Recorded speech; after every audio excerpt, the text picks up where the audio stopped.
नमस्कार प्यारे विद्यार्थियों, स्वागत है एक बार फिर से आपका हमारे YouTube channel MSPS 99 study centre पर। और आज मैं आपके लिए एक साथ अपने दो पार्ट है उसके क्वेश्चन आंसर देखने वाले हैं। जो आपको एग्जाम के अंदर एक पार्ट हो 4 नंबर देने वाला है और दूसरा आपको 3 नंबर, दोनों के मिलाकर आपके होते हैं इसके अंदर 7 नंबर। ये एक वीडियो के अंदर एक क्लास के अंदर अब 7 नंबर का अपने एग्जाम के लिए मटेरियल तैयार करने वाले हैं। तो आप तुरंत ही अपने नोटबुक लेकर बैठ जाइए और सारे के सारे साथ साथ आप नोट करते जाइए। तो हम शुरू करते हैं। सबसे पहला क्वेश्चन है, पारितंत्र किसे कहते हैं? परिभाषा है इसके अंदर से ज़्यादा ही छोटे वाले क्वेश्चन आने की संभावना है। तो इसका उत्तर हो जाएगा, किसी क्षेत्र विशेष में पाए जाने वाले जैविक व अजैविक घटक मिलकर, यानी कि कोई भी क्षेत्र है तो उसके दो प्रकार के घटक होते हैं, एक है जैविक घटक और दूसरा अजैविक घटक। तो दोनों मिलकर जिस तंत्र का निर्माण करते हैं उसी को हम बोलते हैं पारितंत्र। तो ये हो जाएगी सिंपल सी परिभाषा। उसके बाद दूसरा क्वेश्चन आता है, पारितंत्र कितने प्रकार के होते हैं? तो पारितंत्र मुख्य रूप से दो प्रकार के होते हैं। कितने प्रकार के? दो प्रकार के। पहला है अपना प्राकृतिक पारितंत्र और दूसरा है कृत्रिम पारितंत्र। यानी कि जो प्रकृति द्वारा निर्मित होता है उसको कहते हैं प्राकृतिक पारितंत्र, और जो मनुष्य द्वारा निर्मित होता है उसको कहा जाता है मानव निर्मित या कृत्रिम पारितंत्र, उसको कहा जाता है। उसके बाद अगला क्वेश्चन है, प्राकृतिक पारितंत्र के दो उदाहरण बताइए। तो इसके जो दो एग्जाम्पल है वो हो जाएंगे वन एवं तालाब। वन और तालाब हैं, ये दोनों अपने प्राकृतिक पारितंत्र के उदाहरण हैं। उसके बाद अपन देखते हैं क्वेश्चन नंबर 4।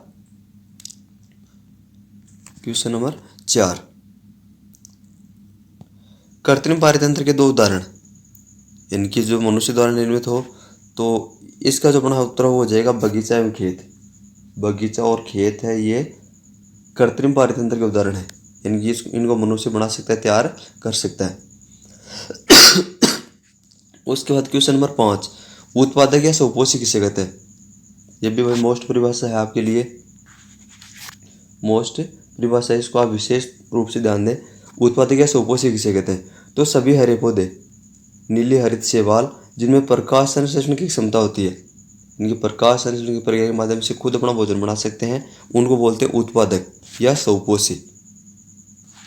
उसके बाद क्वेश्चन नंबर 6, उपभोक्ता या विषमपोषी किसे कहते हैं? या तो अगला चाहे आप उत्पादक का पूछे या उपभोक्ता का पूछे, या फिर अगला इसको चेंज करके पूछेगा तो क्या पूछेगा, उत्पादक की जगह आपको स्वपोषी पूछ सकता है और उपभोक्ता की जगह आपको विषमपोषी पूछा जा सकता है। तो इसका उत्तर हो जाएगा, वे जीव जो भोजन के लिए प्रत्यक्ष या परोक्ष रूप से उत्पादक यानी कि पौधों पर निर्भर रहते हैं, उनको बोलते हैं उपभोक्ता या विषमपोषी, इनको कहा जाता है। उसके बाद क्वेश्चन नंबर 7, आहार श्रृंखला को उदाहरण सहित समझाइए। आहार श्रृंखला है, इसको उदाहरण सहित समझाना है। तो ये भी भाई टॉप मोस्ट क्वेश्चन है, इसको भी आप विशेष तरीके से ध्यान रखें। तो इसका उत्तर अपन देखते हैं, आहार निर्भरता के आधार पर बनी जीवों की श्रृंखला, यानी कि आहार के आधार पर जो एक दूसरे के ऊपर निर्भर रहते हैं, तो इसके आधार पर बनी जो श्रृंखला या जो चयन होती है उसको कहा जाता है आहार श्रृंखला। उदाहरण के लिए अपन पौधा है और पौधे को खाता है हिरण, पौधे को खाएगा हिरण और हिरण को खाएगा बाघ या शेर है वो खा लेगा। तो ये क्या हो गया, आहार के आधार पर, इनकी भोजन के आधार पर उनका संबंध हो गया। उसके बाद क्वेश्चन नंबर 8, पोषी स्तर क्या है समझाइए। पोषी स्तर क्या है समझाइए। तो इसका उत्तर हो जाएगा, आहार श्रृंखला के प्रत्येक चरण या कड़ी को पोषी स्तर कहते हैं। आहार श्रृंखला है उसका जो प्रत्येक चरण होता है अथवा कड़ी को क्या कहा जाता है, पोषी स्तर। प्रथम जो पोषी स्तर उत्पादक यानी पेड़ पौधे होते हैं, प्रथम को क्या कहा जाता है, उत्पादक। उसके बाद द्वितीय जो पोषी स्तर है उसको कहा जाता है शाकाहारी जीव, और तृतीय जो पोषी स्तर होता है उसको कहते हैं छोटे मांसाहारी जीव, और चतुर्थ जो पोषी स्तर है उसमें आते हैं बड़े मांसाहारी जीव। तो ये आहार श्रृंखला के अपने स्तर हो गए 4 स्तर। पहले स्तर में आ गए पेड़ पौधे जिसको उत्पादक कहा जाता है, स्वपोषी कहा जाता है। दूसरे आ गए अपने शाकाहारी जीव जिसको उपभोक्ता कहा जाता है, विषमपोषी भी कहा जाता है। उसके बाद तीसरे नंबर पर आ गए छोटे मांसाहारी जीव और चौथे पर आ गए बड़े मांसाहारी जीव। उसके बाद अपन देखते हैं क्वेश्चन नंबर 9, 4 पोषी स्तर को दर्शाता है एक पिरामिड बनाइए। तो ये भी मोस्ट है भाई, चित्र के हिसाब से आपका 2 या 3 नंबर का क्वेश्चन यहाँ से आ सकता है। तो इसके अंदर सबसे पहले आएगा सूर्य का प्रकाश, और फिर आएंगे उत्पादक। पहला पोषी स्तर उसको स्वपोषी हरे पौधे यानी कि सूर्य के प्रकाश से उत्पादक अपना भोजन बनाते हैं। उसके बाद दूसरे पोषी स्तर शाकाहारी, जैसे टिड्डा आ गया, तो ये हो गया प्राथमिक उपभोक्ता यानी कि ये उत्पादक से अपना भोजन प्राप्त करता है। उसके बाद तीसरे पोषी स्तर पर छोटे मांसाहारी आ गए, जैसे मेंढक आ गया, तो ये हो गया द्वितीय उपभोक्ता। और फिर चौथा जो पोषी स्तर है उस पर आगे बड़े मांसाहारी यानी सांप आ गया, तो यह तृतीय उपभोक्ता। तो इस प्रकार से अपन इसका पिरामिड बना सकते हैं। उसके बाद क्वेश्चन नंबर 10 अपन देखते हैं, पौधे सौर ऊर्जा का कितने प्रतिशत भाग खाद्य ऊर्जा के रूप में परिवर्तित करते हैं? तो सौर ऊर्जा है उसका केवल 1% भाग है, उसी को खाद्य ऊर्जा के रूप में परिवर्तित कर पाते हैं। उसके बाद क्वेश्चन नंबर 11, एक पोषी स्तर से दूसरे पोषी स्तर में कितने प्रतिशत ऊर्जा का ह्रास होता है? तो ये होता है 10% का। जैसे मान लो एक स्तर में जितनी ऊर्जा प्राप्त हुई है, तो आगे वाले स्तर के अंदर जो ऊर्जा जाएगी उसके अंदर उसकी 10% कमी हो जाएगी। जैसे 1000% पौधे के पास है, तो अगला जो उत्पादक होगा, उपभोक्ता होगा, उसके पास केवल 100% ही ऊर्जा जाएगी, और फिर उससे जो अगला उपभोक्ता होगा उसके पास केवल 10% ऊर्जा ही जाएगी। फिर अपन देखते हैं क्वेश्चन नंबर 12, आहार जाल किसे कहते हैं? पहले थी आहार श्रृंखला और उसके बाद है आहार जाल। तो बहुत सी आहार श्रृंखलाएं अंतर्गठित होकर आपस में जुड़कर या आहार जाल का निर्माण करती है। यानी बहुत सारी आहार श्रृंखलाएं आपस में जब जुड़ जाती है तो इस प्रकार से बने जाल को कहा जाता है आहार जाल। और यह हो गया इसका चित्र। इसके अंदर बहुत सारी जो आहार श्रृंखलाएं हैं वो आ रही है। तो इसके अंदर अपने को नाम के माध्यम से दर्शाना है इस चित्र को। फिर अपन देखते हैं क्वेश्चन नंबर 13, एक पारितंत्र में ऊर्जा प्रवाह के आरेख को दर्शाइए। यानी कि ऊर्जा का प्रवाह किस प्रकार से होता है? तो सबसे पहले सूर्य का प्रकाश हो गया, उसके बाद उत्पादक हो गए, उत्पादक से हो गए शाकाहारी, और शाकाहारी से मांसाहारी, और मांसाहारी से शीर्ष मांसाहारी। तो इस प्रकार से ऊर्जा का प्रवाह होता है। यानी कि सूर्य के प्रकाश की ऊर्जा किसको मिली? उत्पादक को। उत्पादक से मिलती है शाकाहारी को, और शाकाहारी से मिलेगी मांसाहारी को, और मांसाहारी से मिलेगी शीर्ष मांसाहारी को। और फिर जब इसका अपघटन होगा तो इसका अपघटन से वापस जो एनर्जी होगी किसके पास आ जाएगी? इससे पौधे के प्राप्त हो जाती है। फिर अपन देखते हैं क्वेश्चन नंबर 14, जैव आवर्धन क्या है समझाइए। तो भाई ये अब आप समझ लो, प्रिंट हो गया पेपर में, टॉप मोस्ट क्वेश्चन है, इसको टॉप मोस्ट लगाकर चलो। तो अपन इसका उत्तर देखते हैं, हमारी जानकारी के बिना ही कुछ रासायनिक पदार्थ जिनको अपन बोलते हैं पीड़क रसायन, आहार श्रृंखला से होते हुए हमारे शरीर में प्रविष्ट हो जाते हैं।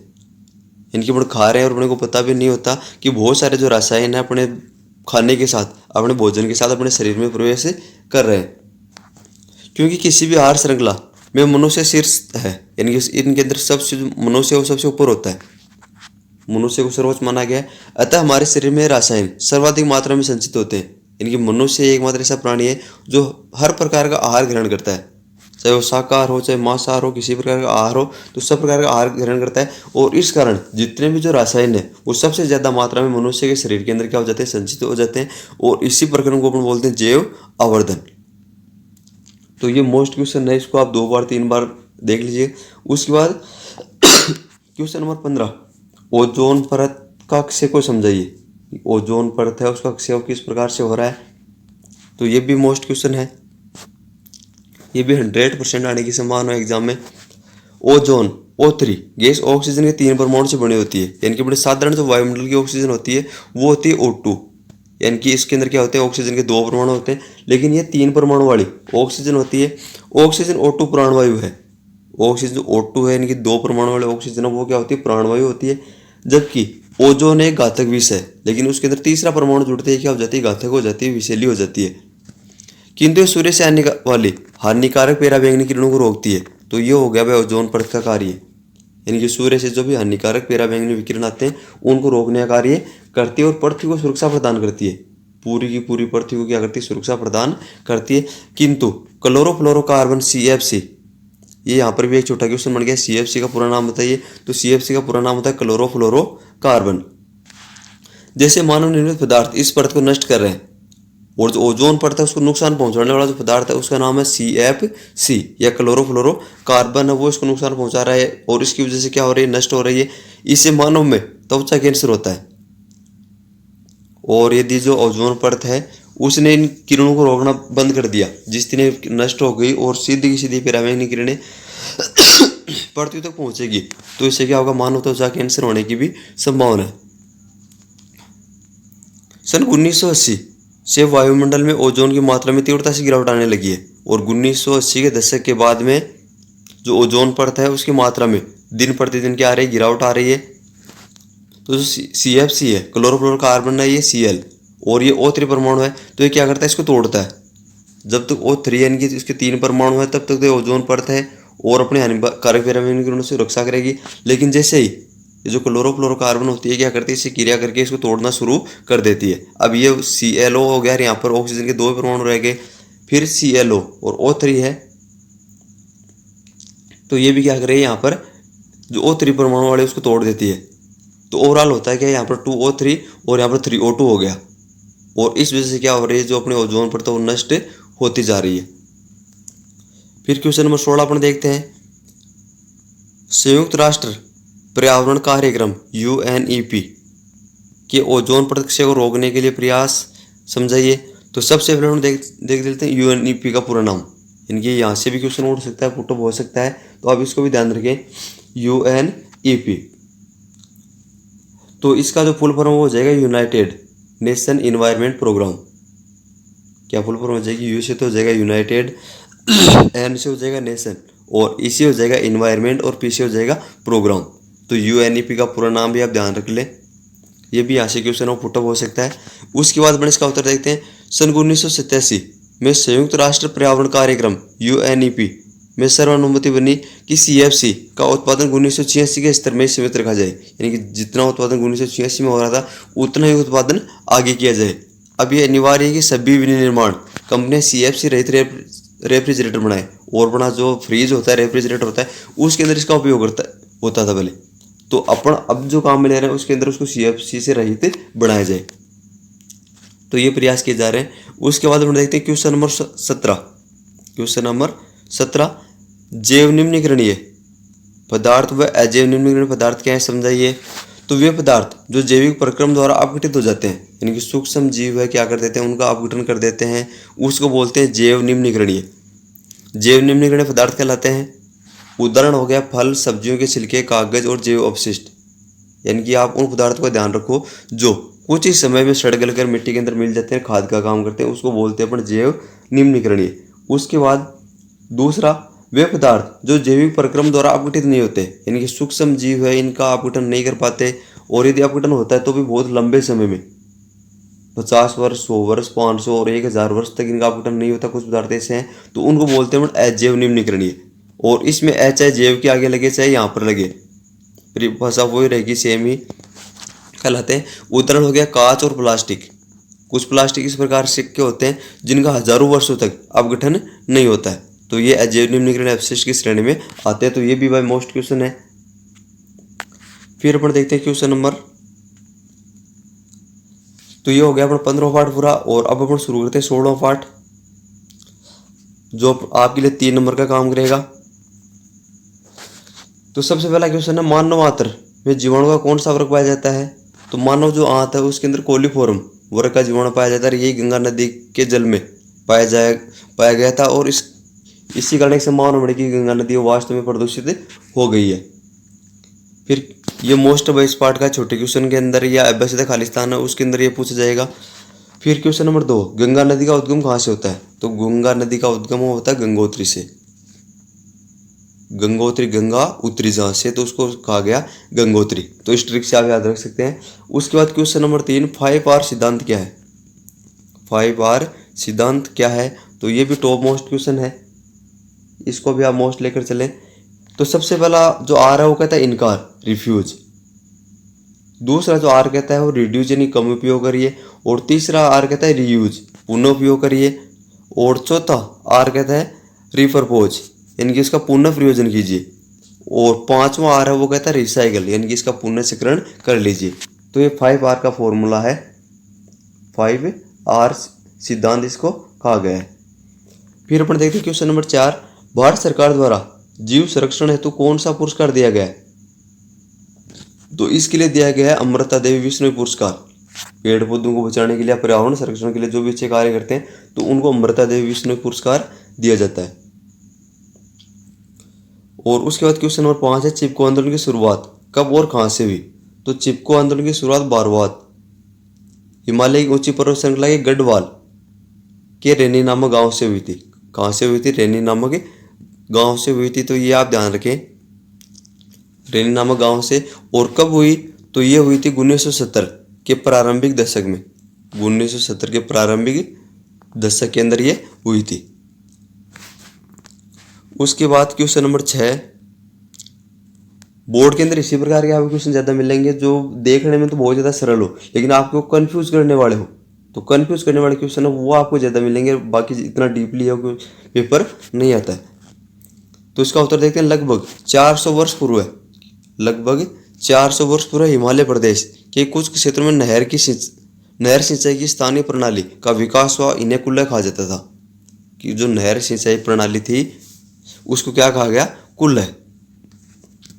उसके बाद क्वेश्चन नंबर 7, टिहरी बांध किस नदी पर बना हुआ है? तो टिहरी बांध है वो बना हुआ है गंगा नदी पर। टिहरी बांध कहाँ पर बना हुआ है? गंगा नदी पर बना हुआ है। फिर क्वेश्चन नंबर 8, राजस्थान में जल संग्रहण की प्राचीन पद्धति का नाम बताइए। तो ये हो जाएगा आपका खादीन या खड़ीन। खादीन या खड़ीन है वो राजस्थान की प्राचीन जल संग्रहण पद्धति है और इसके अंदर अपने जल का संग्रहण करते थे हमारे पूर्वज। फिर अपन देखते हैं क्वेश्चन नंबर 9, 2 जीवाश्म ईंधनों के नाम बताइए। 2 जीवाश्म ईंधनों के नाम बताइए। तो 2 जीवाश्म ईंधन है वो, एक तो है अपना कोयला, एक तो क्या है? कोयला, और दूसरा है पेट्रोलियम। कोयला और पेट्रोलियम दोनों जीवाश्म ईंधन है। और इन्हें जीवाश्म ईंधन कहते क्यों है? तो ये जीवों के अवशेष से बने होने के कारण इनको जीवाश्म ईंधन कहा जाता है। क्योंकि अपने को पता है कोयला और पेट्रोलियम का निर्माण हजारों लाखों वर्ष पहले जो पेड़ पौधे थे, जीव जंतु थे, वो किन्हीं कारणों से समुद्र तल में और अपनी भूमि में दब गए थे और जीवों के अवशेष से बने होने के कारण इनको कहा गया जीवाश्म ईंधन। उसके बाद क्वेश्चन नंबर 10, हमें संसाधनों के प्रबंधन की आवश्यकता क्यों है? हमें संसाधनों के प्रबंधन की आवश्यकता क्यों है? भाई संसाधनों का प्रबंधन क्यों आवश्यक है? तो ये भी मोस्ट क्वेश्चन है, ये भी मोस्ट मानकर चलो आप। बढ़ती हुई जनसंख्या, यानी अपनी जनसंख्या वो लगातार बढ़ती जा रही है एवं तीव्र औद्योगिकरण के कारण प्राकृतिक संसाधनों का दोहन तीव्र गति से हो रहा है। जैसे जैसे औद्योगिकरण का विकास हुआ, तकनीकी का विकास हुआ है, तो अपन ने इनका दोहन वो ज़्यादा करना शुरू कर दिया है। यह दोहन इसी तरह से होता रहा तो आने वाले कुछ ही वर्षों में ये संसाधन वो क्या हो जाएंगे? समाप्त हो जाएंगे। यानी इसी प्रकार से बिना सोचे समझे काम करते रहे, इनको उपयोग में लेते रहे, तो आने वाली जो भविष्य की पीढ़ियाँ हैं उनके लिए उपलब्ध नहीं रह पाएंगे, बिल्कुल समाप्त हो जाएंगे तथा आने वाली पीढ़ियों के लिए उपलब्ध नहीं होंगे। अतः में प्राकृतिक संसाधनों के प्रबंधन की आवश्यकता है और सोच समझ कर इनका विकास करना है। इसी को संपोषणीय विकास कहा गया है। फिर क्वेश्चन नंबर 11, वन संसाधनों के स्टेक होल्डर दावेदार का वर्णन कीजिए। तो ये भी मोस्ट क्वेश्चन है भाई, क्योंकि थोड़ा सा घुमाने वाला है। तो स्टेक होल्डर दावेदार 4 प्रकार के होते हैं, यानी कि जो वनों के दावेदार होते हैं उसको कहा जाता है स्टेक होल्डर। या आपको खालिस्तान के अंदर या आयबसदा के अंदर पूछा जा सकता है वनों के जो दावेदार होते हैं उसको क्या कहा जाता है? तो वनों के दावेदारों को क्या कहा जाता है? स्टेक होल्डर कहा जाता है। फिर स्टेक होल्डर वो 4 प्रकार के होते हैं। तो सबसे पहला होता है वन के अंदर एवं इसके निकट रहने वाले लोग अपनी अनेक आवश्यकताओं की पूर्ति के लिए वनों पर निर्भर रहते हैं। यानी कि इस प्रकार के जो आदिवासी होते हैं या जंगलों में रहने वाले लोग जो पूर्ण रूप से क्या होते हैं? वनों पर ही निर्भर रहते हैं, जंगलों पर निर्भर रहते हैं। दूसरा हो जाएगा सरकार का वन विभाग, जिनके पास वनों का स्वामित्व हो, और अपना जो वन विभाग है उसका वनों पर पूर्ण रूप से स्वामित्व है, तो वे भी इसके दावेदार हैं। फिर तीसरा उद्योगपति जो तेंदुपत्ती का उपयोग बीड़ी बनाने में करते हैं से लेकर कागज मिल तक विभिन्न वन उत्पादों का उपयोग करते हैं, तो तेंदुपत्तों पर उनका अधिकार होने के कारण वो भी इसके दावेदार होते हैं। फिर पॉइंट नंबर 4 हो क्या कह रहा है? वन्य जीवन एवं प्रकृति प्रेमी जो प्रकृति का संरक्षण इसकी आद्यवस्था में करना चाहते हैं, तो उनको भी दावेदार कहा गया है। फिर क्वेश्चन नंबर 12, अमृता देवी बिश्नोई का वन संरक्षण में क्या योगदान है? तो ये तो भाई 5वीं 6वीं क्लास से चलता है और आपको याद भी होगा, यदि याद नहीं है तो भी आप इसको याद कर लें। सन 1731 में राजस्थान के जोधपुर के पास खेजड़ली में खेजड़ी वृक्ष को बचाने हेतु जो जोधपुर के महाराजा थे उनको अपने महल बनाने के लिए लकड़ी की आवश्यकता हुई थी, और उन्होंने क्या किया भाई, जो अपने सैनिक थे उनको पास के जो खेजड़ी ग्राम था उसके अंदर से खेजड़ी को काटने का आदेश दे दिया। और अमृता देवी थी तो वो इन पेड़ों से आकर सबसे पहले चिपट गई थी बचाने के लिए। और इसके साथ जो राजा के सैनिक थे वो पेड़ों को काटने लगे। तो इसके साथ ही उन्होंने क्या किया, 363 लोगों को पेड़ों के साथ ही काट दिया था। और कितना बड़ा एक अपन मान सकते हैं कि नरसंहार हुआ था। पेड़ों के साथ 363 लोगों को काटना कोई आम बात नहीं है, बलिदान कर दिया था। भारत सरकार ने पिछले दिनों में जीव संरक्षण हेतु अमृता देवी बिश्नोई राष्ट्रीय पुरस्कार की व्यवस्था की है। और वह पेड़ों को बचाने के लिए अपने प्राणों की आहुति दिनों दे दी, अपना बलिदान जिन्होंने दे दिया। तो उस उपलक्ष्य में जो अपनी सरकार है उसने अमृता देवी बिश्नोई राष्ट्रीय पुरस्कार की व्यवस्था की है। और उन्होंने कहा था कि सर साटे रूख बचे तो भी सच तो जान, कि अपने एक सर के बदले में यदि एक पेड़ बचता है तो भी सस्ता सौदा है। फिर अपन देखते हैं क्वेश्चन नंबर 13, चिपको आंदोलन क्या है। तो ये भी आपके जो 2 नंबर वाले क्वेश्चन है या बड़े क्वेश्चन में आ सकता है। चिपको आंदोलन क्या है, तो चिपको आंदोलन स्थानीय निवासियों को वनों से अलग करने की रणनीति का परिणाम है। यह आंदोलन हिमालय कहाँ पर हुआ था, हिमालय की ऊंची पर्वत श्रृंखला के गढ़वाल के रेनी नामक गांव में एक घटना कि 1970 के प्रारंभिक दशक में हुआ था। कब हुआ, 1970। ये विवाद लकड़ी के ठेकेदार एवं स्थानीय लोगों के बीच प्रारंभ हुआ क्योंकि गांव के समीप के वृक्ष काटने का ठेका उसे दिया गया था। भाई गांव के समीप जितने पेड़ थे तो उनको काटने का ठेका इनको दे दिया गया था। एक निश्चित दिन ठेकेदार के आदमी वृक्ष काटने के लिए यहाँ पर आए, तब पुरुष वहाँ नहीं थे।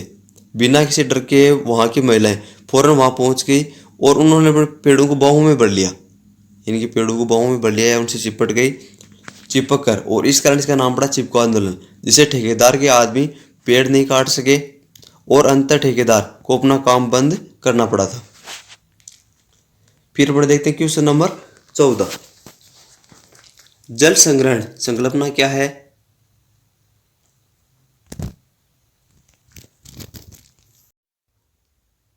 हाँ जी, अब देखते हैं 14वां क्वेश्चन।